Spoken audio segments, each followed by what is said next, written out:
اسحاق ڈار صاحب جو یہاں سے 5 برس سے مفرور تھے، عدالتیں انہیں ایبسکانڈر قرار دے چکی تھیں، وہ پرائم منسٹر کے پلین میں ہی گئے، پرائم منسٹر ہی کے پلین میں وہ پاکستان واپس آ چکے ہیں، آتے ہی وہ سینیٹر بھی بنے، اس کے بعد وہ فائنانس منسٹر بھی بنے۔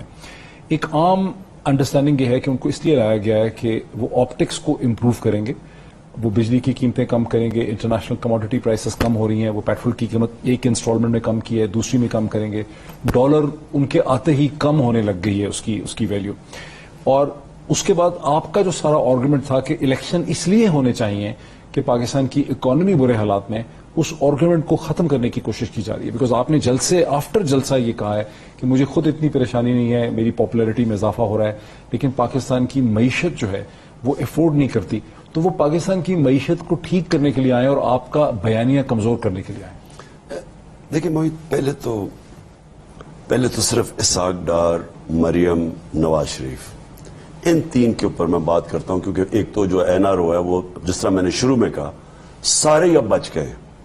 انہوں نے قانون ہی ایسے بنا دیے جو میرے پہ سارا پریشر تھا۔ جب فیٹف کا بل پاس ہونے لگا تو میرے اوپر انہوں نے پورا پریشر ڈالا کہ ان کو این آر او دے دو، نیب کے یہی امینڈمنٹس کر دو۔ ان ایگزیکٹلی یہی امینڈمنٹس مانگتے تھے، تقریباً یہی تھی، 38 شکوں میں سے 34 امینڈمنٹس تھی۔ بیسکلی ہر امینڈمنٹ میں ان میں سے کوئی نہ کوئی بچ جاتا ہے، یعنی آپ اگر دیکھیں نا تو ٹیلر میڈ امینڈمنٹس ہیں۔ ہم نے سپریم کورٹ میں کیس بھی کیا اور میں امید رکھتا ہوں کہ سپریم کورٹ میں کیس سنا جائے گا، بیکاز پاکستان کا جسٹس سسٹم تباہ ہو جائے گا اگر انہوں نے یہ نیب میں امینڈمنٹس چلنے دی۔ میرے خیال میں پاکستان کے اندر آپ لائسنس دے رہے ہیں وائٹ کالر کرائم کو، طاقتور یہاں چوری کرے گا،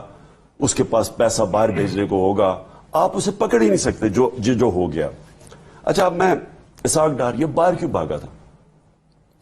اس کے پاس 2012 میں کوئی 80-90 لاکھ روپے اس نے ٹوٹل اپنی ویلتھ دکھائی، اور 2017 میں جب نیب نے بلایا تو اس کا 80 کروڑ ہو گیا یا 90 کروڑ ہو گیا، 80-90 کروڑ ہو گیا، ہاں 100 گنا زیادہ۔ ہاں، اب انہوں نے سوال پوچھا کہ پیسہ آیا کدھر سے؟ ادھر سے یہ بھاگ گیا، کیونکہ یہ جواب دے ہی نہیں سکتا تھا، کوئی بھی ان میں سے جواب نہیں دے سکتے۔ اب یہ جو ایونس فیلڈ ہے، مجھے یہ بتائیں، لندن کے جو سب سے مہنگے علاقے کے اندر آپ کی 4 اپارٹمنٹس ہیں، ساری دنیا کو پتا ہے وہاں ڈیمونسٹریشنز بھی وہاں ہوتی ہیں۔ اب یہ کون فیصلہ، یہ کون سی دنیا میں اگر اتنی بڑی لگژری اپارٹمنٹس میں آپ رہ رہے ہیں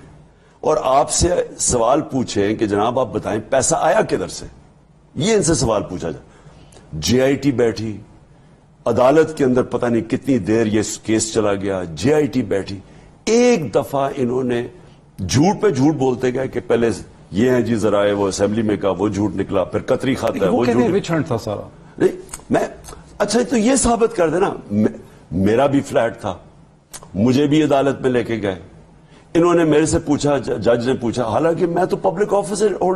ہولڈر نہیں تھا، یہ تو پرائم منسٹر تھا جب اپارٹمنٹس خریدی ہیں، میں تو کرکٹر تھا انٹرنیشنل، میں تو پاکستان کا ٹیکس ریزیڈنٹ ہی نہیں تھا، کیونکہ 6 مہینے میں انگلینڈ میں کھیلتا تھا کرکٹ، پروفیشنل کاؤنٹی کرکٹ کھیلتا تھا، اور باقی پاکستان کے لیے ٹور کرتا تھا، میرے تو 6 مہینے ہی پاکستان پورے نہیں ہوتے تھے، تو میں تو ٹیکس ریزیڈنٹ۔ اس کے باوجود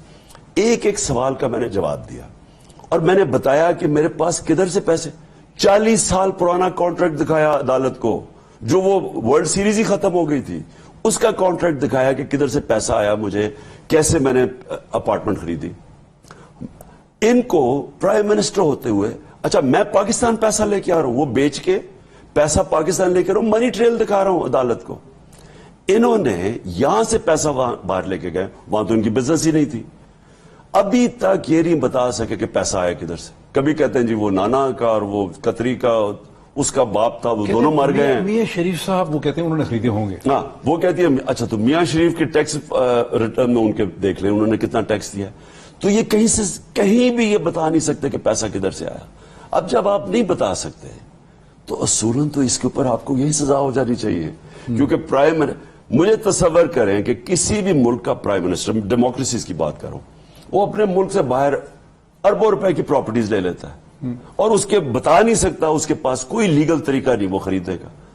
کیا اس کو آپ کہیں گے جی، عدالت کہے گی جی آپ ثابت کریں، اور کیونکہ نہیں کر سکتے، کیونکہ آپ کر ہی نہیں سکتے ثابت، میں اگر آف شور کمپنی کے ذریعے باہر چیزیں خرید لوں، آپ ثابت ہی نہیں کر سکتے، کوئی طریقہ ہی نہیں ہے ہمارے پاس۔ ہمارے پاس لیگل انفراسٹرکچر ہی نہیں ہے ثابت کرنے کا. تو اس کا مطلب چوری کرو, ملک سے باہر پیسہ کرو, جو بھی مرضی کرو, کوئی کچھ نہیں کہے گا. میں یہ کہہ رہا ہوں کہ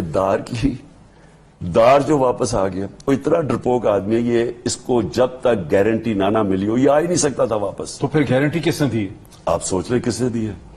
کون گارنٹرز ہو سکتے ہیں جس کی وجہ سے, کیونکہ وہ اتنا ڈرپوک آدمی ہے, جب تک کوئی بڑی طاقتور گارنٹی نہیں ملی وہ آ ہی نہیں سکتا.